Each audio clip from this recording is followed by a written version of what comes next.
Rudolf Douala Mangabel est né en 1873 à Douala. Il était le petit-fils du roi Ndombé Lobé Bel, également appelé King Bel, qui avait lui signé un traité de protection avec l'Empire allemand en 1884.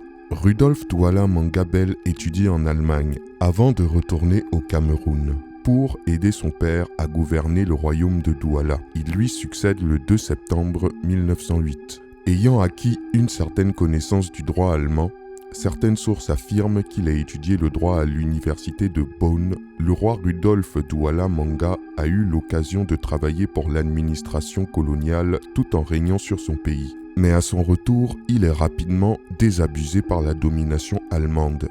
Après 2 ans de règne, Rudolf a été nommé par ses compagnons pour lutter contre l'expropriation de leurs terres par les colons allemands, ce qui, selon le roi Rudolf Douala Manga, était une violation du traité signé par son grand-père. À Douala, il y avait à l'époque un quartier pour les Européens et un autre pour les Noirs.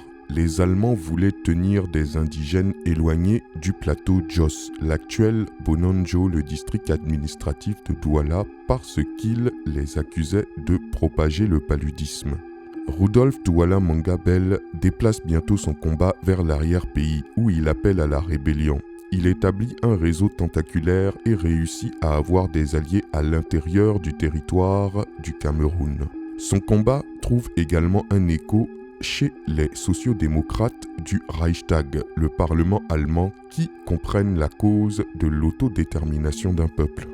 Comme il avait étudié dans des écoles et des universités allemandes, il tente d'abord d'utiliser les outils juridiques pour gagner son combat. Mais lorsqu'il se renda compte que toutes ces stratégies ne fonctionnent pas, il décidera de se tourner vers les manifestations populaires de Douala. Lorsque la Première Guerre mondiale éclate en 1914, l'administration allemande cherche à étouffer la rébellion.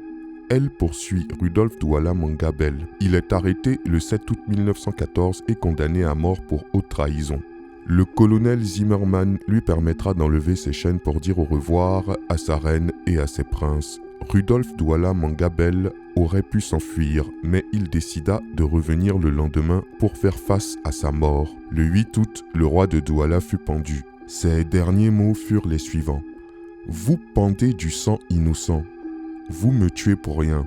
Les conséquences seront bien plus importantes. » Aujourd'hui, il est présenté comme un martyr et un héros qui s'est opposé aux maîtres coloniaux allemands. Certains historiens estiment même que la rébellion de Mangabel est ce qui a donné naissance à l'indépendance du Cameroun. Waouh! Quel personnage illustre de la République du Cameroun! Vive le Cameroun!